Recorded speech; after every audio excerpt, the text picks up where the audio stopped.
The colored child should be taught Negro history, that she may be proud of her dark skin. This is a quote from the book The Colored Girl Beautiful. And when I first read these words when I was in graduate school, they felt new. They felt like something I wanted to believe was true, but wasn't really sure existed out in the real world. If by chance you are not a Black person, you may not be quite as familiar with the nuances of color among Black people. And I would say it's generally pretty common among Black families to discuss skin color, and my family was no different.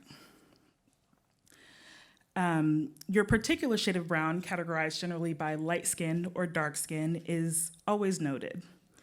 So this is me as a kid.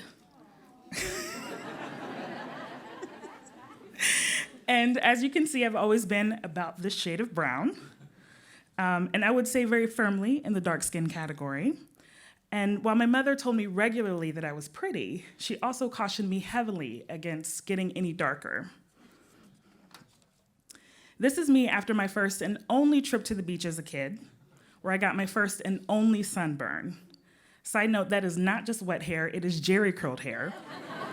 Thank you, early 90s. And normally on occasions like this, where I would be out in the sun all day long, my mother would make sure that I was slathering on sunscreen to prevent tanning. Now, I wasn't with my family on this particular trip, so I either skipped the sunscreen, I hated it because it made me look ashy, or I stayed out in the sun too long and just exceeded its usefulness. Either way, I snagged a nice little tan for this picture. But it was made quite clear to me that I should be putting considerable effort into not getting darker. Darker was bad. Eventually, I started to carry that around with me, this idea that I should be ashamed of my dark skin. And throughout middle and high school, you couldn't tell me that I wasn't the blackest thing walking, and in my mind, there wasn't anything worse that I could be. I hid my tan lines when I got them. I compared myself constantly to my friends who were lighter than me, and I just assumed that I wasn't attractive because I was dark-skinned. I was just ashamed to be myself. By the time I hit college, though, it had become exhausting and miserable, and I decided that I was tired of being ashamed. I started actively working to appreciate all aspects of myself, including my skin color. And I wish I could say that it happened all at once, like it does in the movies where there's a girl and she's sad and she doesn't believe in herself, and then all of a sudden something profound happens to her, and the next scene she's basically turned into Beyonce, stomping down the homecoming runway dressed as a queen. I wish it had happened to me like that, but it didn't. It happened slowly over the course of several years, generally my college career and a little bit after. But I started to think of myself differently. So I started to seek out women who looked like me and who were darker than me that I genuinely felt were beautiful. I embraced the Black girl magic trends that were just becoming prominent around that time, and I celebrated my melanin with the rest of Black America. And I reminded myself to be grateful for the incredible 8 years that my first lady was the gorgeous Michelle LaVaughn Obama.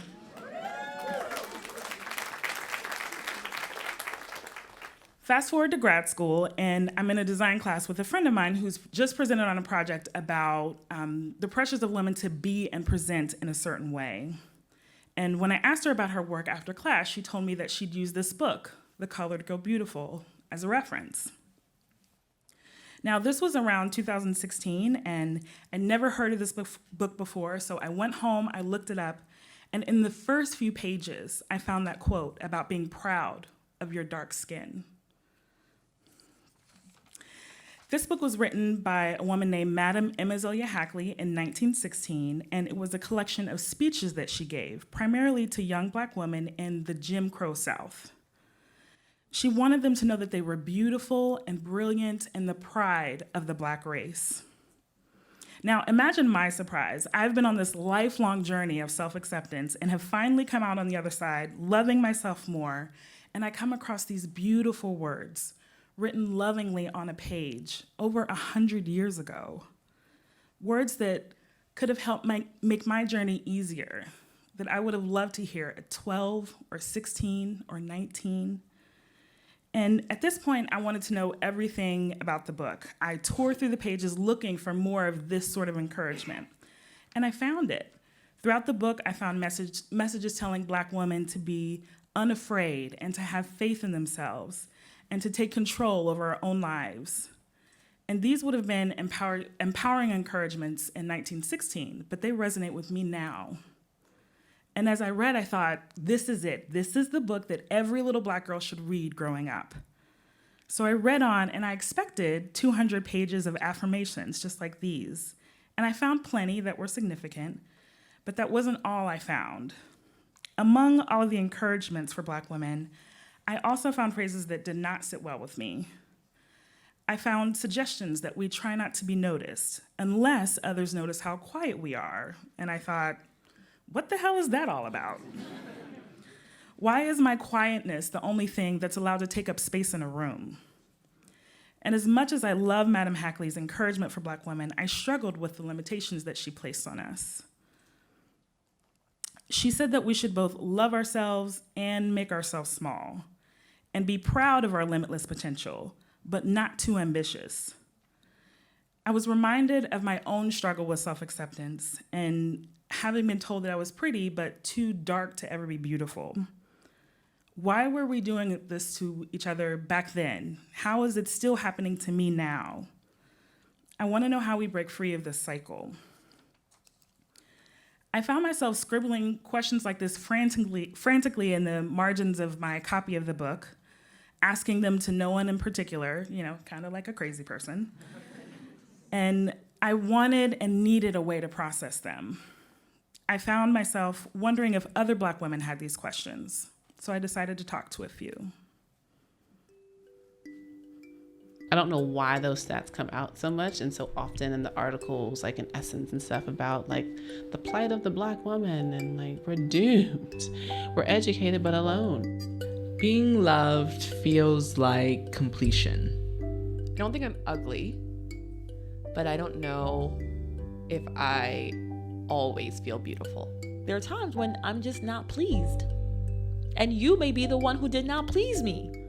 Even though we are diverse and we're not a monolith, at the same time, there is this ancestral historical connection. I felt a slight pang of, I didn't pursue anything that my people need. Those thoughts led me to the idea for this podcast, The Colored Girl Beautiful. And in each episode, I talk with Black women about one of the topics from the book.